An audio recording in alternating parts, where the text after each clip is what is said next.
Por la señal de la Santa Cruz, de nuestros enemigos, líbranos, Señor Dios nuestro. En nombre del Padre, del Hijo, del Espíritu Santo. Amén. Señor mío y Dios mío, creo firmemente que estás aquí, que me ves, que me oyes. Te adoro con profunda reverencia. Te pido perdón de mis pecados y gracia para hacer con fruto este rato de oración. Madre mía Inmaculada, San José mi Padre y Señor, Ángel de mi guarda, interceded por mí. El concepto de santidad varía según las circunstancias. Por ejemplo, la edad, la condición de una persona, si es sana, si se enferma, en fin, de muchos factores. Le preguntaron una vez a Benedicto XVI cuántos caminos había hacia Dios, y él dijo tantos como personas. Significa que cada uno tiene su camino por donde lo lleva el Espíritu Santo hacia Dios. De todas maneras hay un núcleo común, que es que Dios está instalado dentro de mi alma, haciendo morada. Vendremos a Él y haremos morada en Él. Nosotros conviviendo con el Señor, impregnados por Él, unidos a Él con un solo querer, identificada nuestra voluntad con la de Él. Evidentemente la voluntad de Dios es divinamente sabia y divinamente santa. Y nosotros seremos santos y sabios en la medida en que estemos metidos en la lógica, en la dinámica de la voluntad de Dios. Divinizarnos en Cristo es vivir conforme a la voluntad de Dios, a la voluntad de Cristo. Porque Cristo decía la voluntad de aquel que me ha enviado. Después también en otra escena dice, les estaba sujeto, por ponerte dos citas así rápidamente de una vida identificada con el Padre. Bueno, tenemos una meta apasionante, levantar un poco la mirada, levantar un poco la vista y repetir, mirando al cielo, venga a nosotros tu reino, hágase tu voluntad en la tierra como en el cielo. Venga a nosotros tu reino, o sea, el tuyo, Señor, se lo estamos diciendo ahora que estamos haciendo este rato de oración, que venga tu reino, no el mío, sino el tuyo. Hágase tu voluntad en la tierra y en el cielo. Aquí está todo, ¿no? La conformidad con la voluntad de Dios, porque el amor es unitivo, me lleva a estar unido, en unión de voluntades. Por eso entrará en el reino de los cielos no el que diga Señor, Señor, sino que el que cumple la voluntad del Padre que está en los cielos, es decir, el que ama. Porque el que lo ama observará sus mandamientos. Hay muchos aspectos en los que se puede meditar la obediencia, pero el primero, que me parece que es previo a los otros, es desprendernos de las barreras interiores que me frenan. Esos rincones donde está instalado el no me parece, yo no pienso así, por esa no paso. ¿Cómo hacer para que uno quiera? ¿Cómo puedo hacer para que la otra persona quiera la voluntad de Dios si ya armó su vida conforme a una supuesta voluntad de Dios? Situaciones, a veces ridículas, pero situaciones que son pequeñeces, modos de ser por el cual vamos recortando la voluntad de Dios y nos vamos instalando. San José María ponía como un ejemplo de aquel chico que se ve que le habían contado que rezaba todas las noches y que estaba dispuesto a darle todo lo que Dios le pidiera, menos el gazapo, que en España se llama el conejo. Se ve que tenía un conejo y entonces le decía al Señor: yo te ofrezco todo menos el gazapo, menos el conejo. Y yo tengo muchos gazapos. Yo tengo que liberarme desprenderme de esos gazapos para poder identificarme con la voluntad de Dios. ¿Por qué? Me agarro a las cosas y a medida que va pasando el tiempo, a medida que va pasando los años, por temores al futuro, de qué es lo que va a pasar y qué será de mi vida y entonces yo me voy agarrando como sea. Liberarnos de aquello que nos traba para identificarnos con el Señor. El Señor le dijo a Gabriela Bosís, una breve cita del libro Él y yo: sal de tus medidas habituales, ámame más. Disponernos a obedecer es una de las tareas principales de la vida interior. Es por eso por lo que el Espíritu Santo tiene el papel principal. Bajo su impulso fomentamos la docilidad. La vida interior tiene un fuerte componente de docilidad al Espíritu Santo. Para ello es preciso el dominio de sí, la adquisición de virtudes. Sin ellas no podemos ser dóciles, ni estamos realmente disponibles para lo que Dios espera de nosotros. ¿Por qué pasa lo que pasa? ¿Por qué me pasa lo que me pasa? Si nos ponemos a hablar ahora con una persona sobre la cuarentena, que es un tema recurrente, la gente te dice: yo ya no sé qué pensar, de todo esto no sé qué pensar.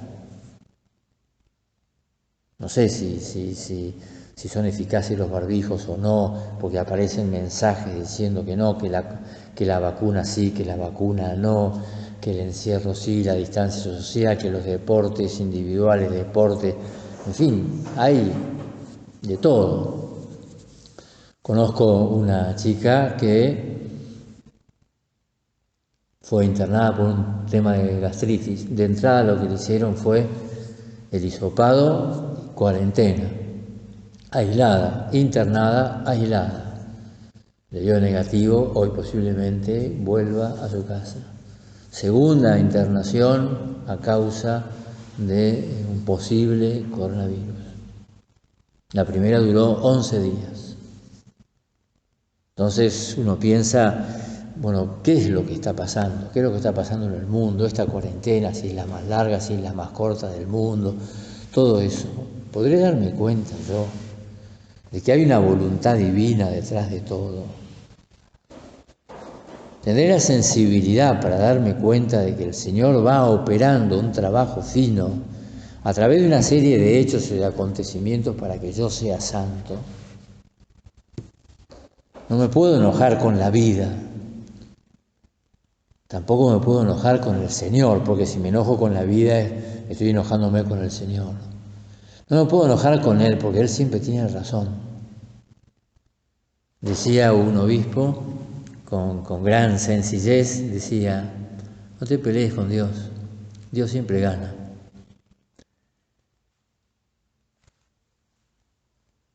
No me pueden servir las tremendas experiencias de otras personas que no han obedecido, por eso te decía que eran tremendas experiencias, y que en la vida han terminado mal. Entonces yo pienso, a tanto no voy a llegar, y me doy el lujo, como decía un amigo, Me doy el lujo de tener pequeñas rebeldías. No sabemos a dónde podemos llegar. Si nos soltamos de la mano de Dios, a dónde podemos llegar no sabemos. Mejor no hacer la prueba, evidentemente, mejor no hacer la prueba. A ver qué es lo que puede suceder. Tengo que ver que en mi relación personal con el Señor, que Él quiere esto, lo quiere para mí. Lo quiere para mí ahora y por algún motivo. Señor, tú lo quieres, yo lo quiero. Si tú no lo quieres, yo ¿para qué lo quiero?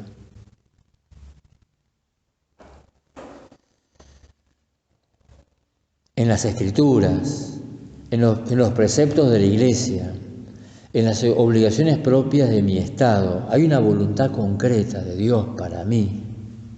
Así en todo. Todos los acontecimientos están vinculados con mi vida. La sequía o la lluvia. Termina la sequía, vendrá la época de lluvias y tendremos meses de lluvias. Eso ya sabemos que es así. En este lugar será así. Hay un mensaje en la lluvia para mí. Tengo que tener la sensibilidad, te decía, una sensibilidad para poder darme cuenta cuál es esa voluntad. Y una fidelidad para adherirnos a sus deseos o a sus intenciones y dejarnos guiar por su mano.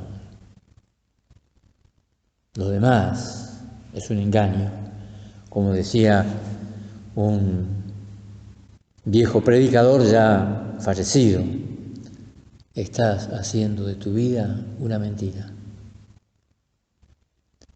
Cuando queremos hacer lo que a nosotros nos parece, cuando queremos, estamos haciendo de nuestra vida una mentira. Quizás tengamos que agachar la cabeza y que digamos, ok, Señor, como quiera, como quieras. Todo contribuye al bien de los que le aman.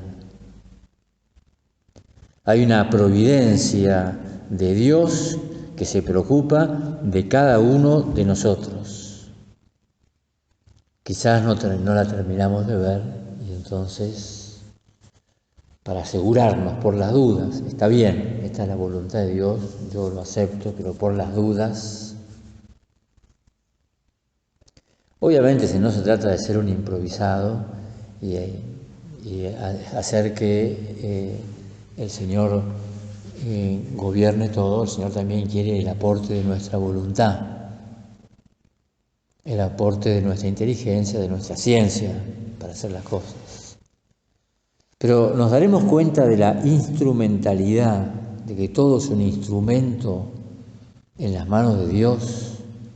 Todo lo que gira alrededor de nosotros, en el fondo, juegan como instrumento en las manos de Dios.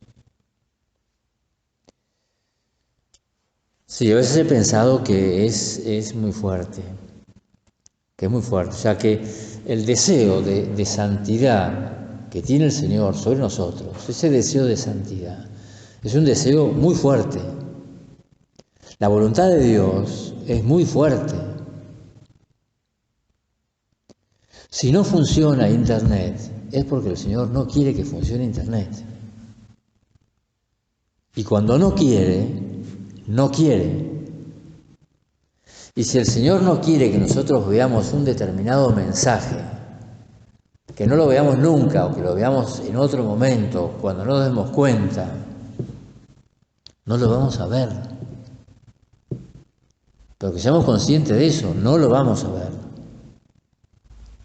Así es la voluntad de Dios, entre comillas, caprichosa,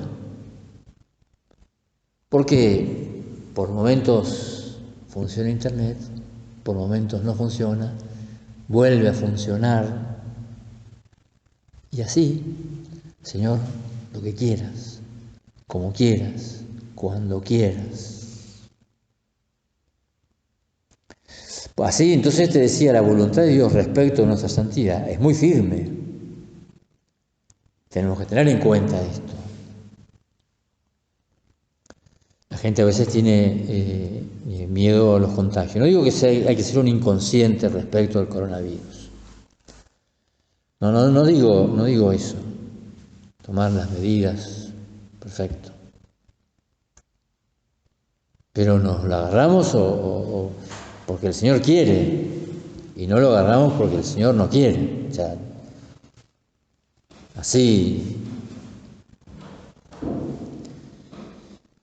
Pero claro, combina el Señor todos los factores del mejor modo posible, que son muchos, y los coordina armónicamente, los va haciendo armónicamente, todo lo ha hecho así, toda la creación.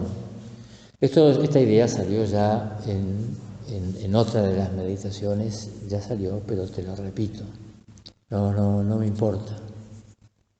La creación fue hecha por etapas, un día, otro día, otro día. En cada día se hizo una serie de cosas. El Espíritu Santo fue haciendo, distinguiendo al principio unas cosas de otras, la luz de la oscuridad, de las tinieblas, la noche del día, las aguas de arriba, las aguas de abajo. Y después del tiempo de los 3 días de distinción, hubo un momento de ornamentación con las plantas, los animales y el hombre, todo organizado, bien hecho, sistemáticamente, con armonía. Y después de que se hizo cada una de las cosas, Dios dijo que estaba todo muy bien. Todo estaba muy bien hecho. Dios hace las cosas así. Empezamos con el caos y las tinieblas. En la medida en que yo me entro en esa dinámica de la creación, cuando entro en esa dinámica, las cosas se hacen bien. Cuando yo me aparto de esa dinámica y empiezo a hacer lo que yo quiero, empiezo a decirle al Señor, no te metas porque yo me voy a buscar la felicidad que yo quiero, entonces empiezo a retroceder. Y lo que había sido un avance en los 6 días y después el descanso, empiezo a retroceder y a dirigirme hacia las tinieblas. Vuelvo para atrás. Y mi vida se llena de oscuridad. Es tremendo lo que es visto desde este ángulo, lo que es salir de ese proceso de creación que termina obviamente en el cielo, paraíso incluido y después en el cielo. Una invitación al cielo. Pero si yo empiezo a hacer lo que yo quiero, lo que se me da la gana, lo que me parece, como te decía antes, porque para mí esto no está mal, porque para mí esto está perfecto y porque para mí, empiezo a retroceder hacia la oscuridad. Y llega un momento donde esto hasta nos puede quebrar.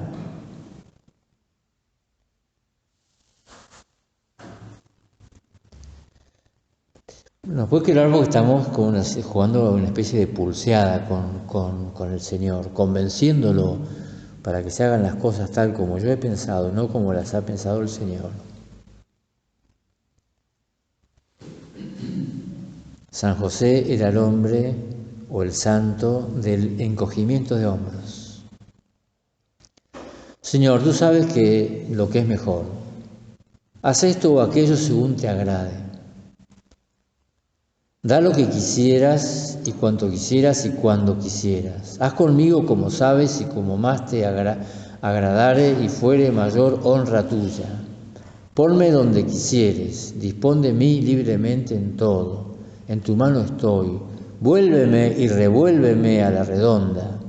Ve aquí a tu siervo dispuesto a todo, porque no deseo, Señor, vivir para mí, sino para ti. Ojalá que viva digna y perfectamente.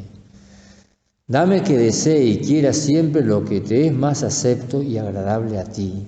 Tu voluntad sea la mía y mi voluntad siga siempre la tuya y sea conforme en todo con ella. Tenga yo un querer y un no querer contigo, y no querer ni no querer, sino lo que tú quieres y no quieres. Tú eres la verdadera paz del corazón, tú, el único descanso. Fuera de ti, todas las cosas son molestas e inquietas. En esta paz permanente, esto es, en ti, sumo y eterno bien, dormiré y descansaré. Hay una obediencia sutil, en el sentido de que tener esa sensibilidad para saber por dónde nos quiere llevar el Señor.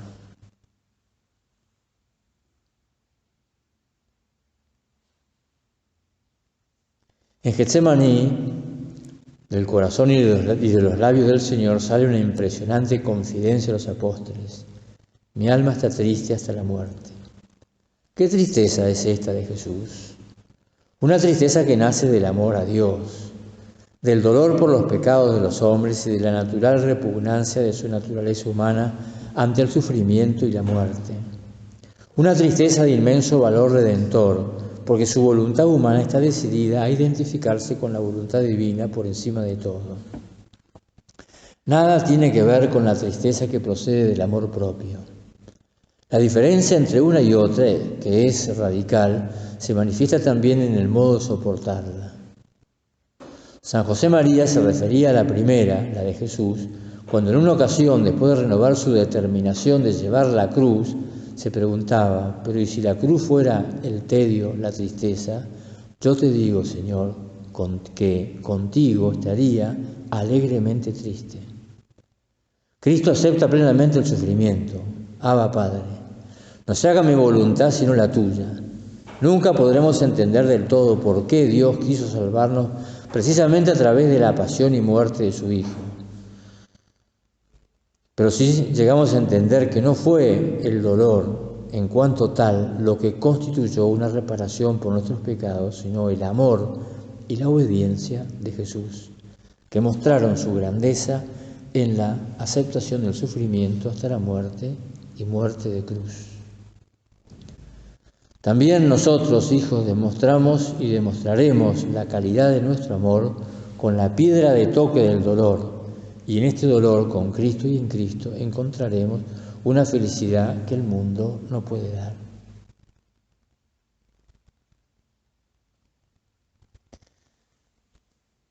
Estaban nuestros padres, San José María, en Buenos Aires.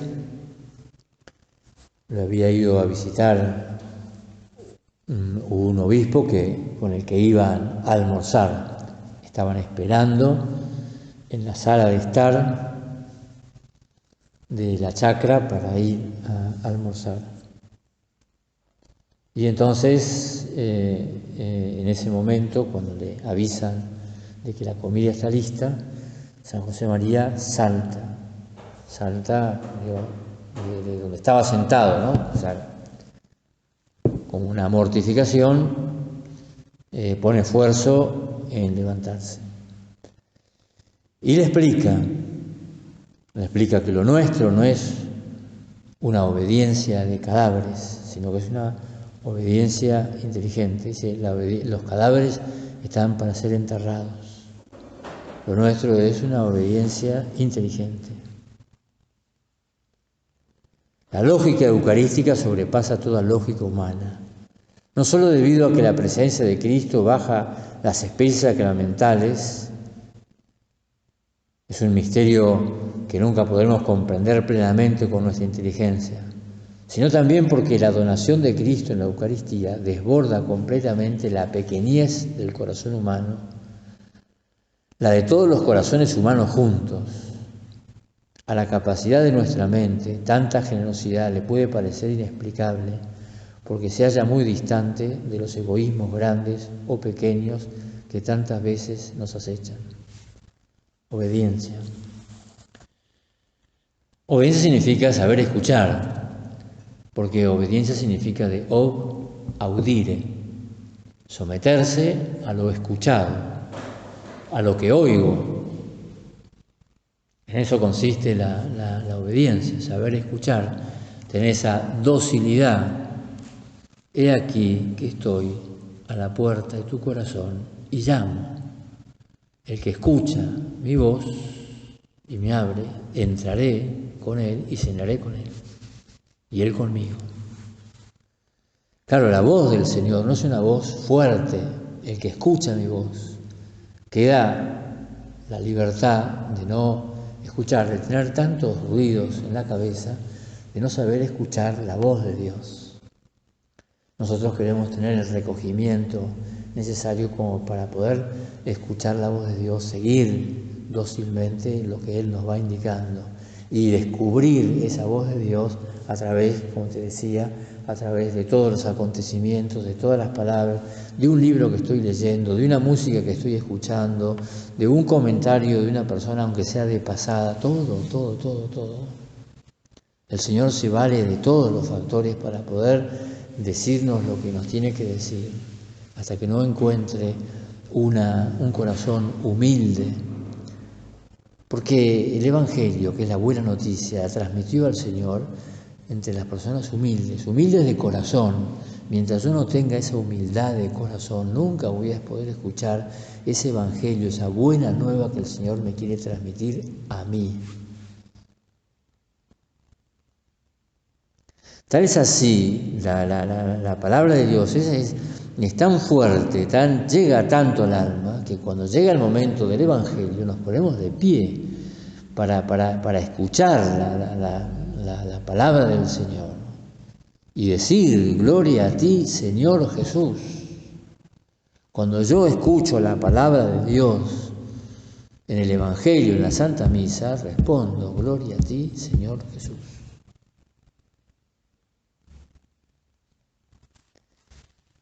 Siempre me ha impresionado.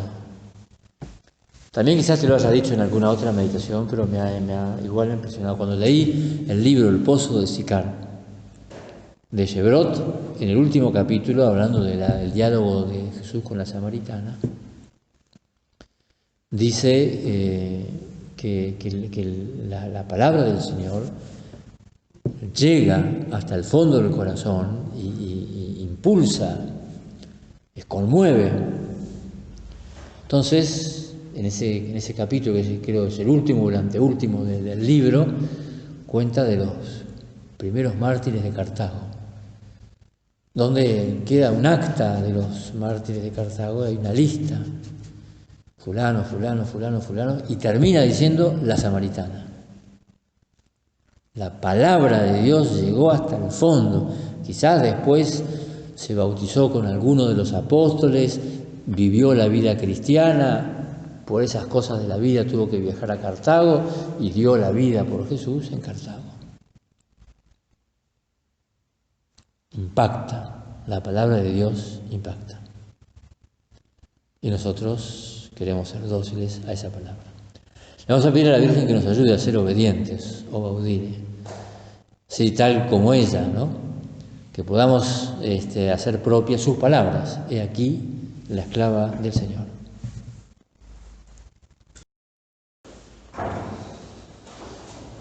Te doy gracias, Dios mío, por los buenos propósitos, afectos, inspiraciones que me has comunicado en esta meditación.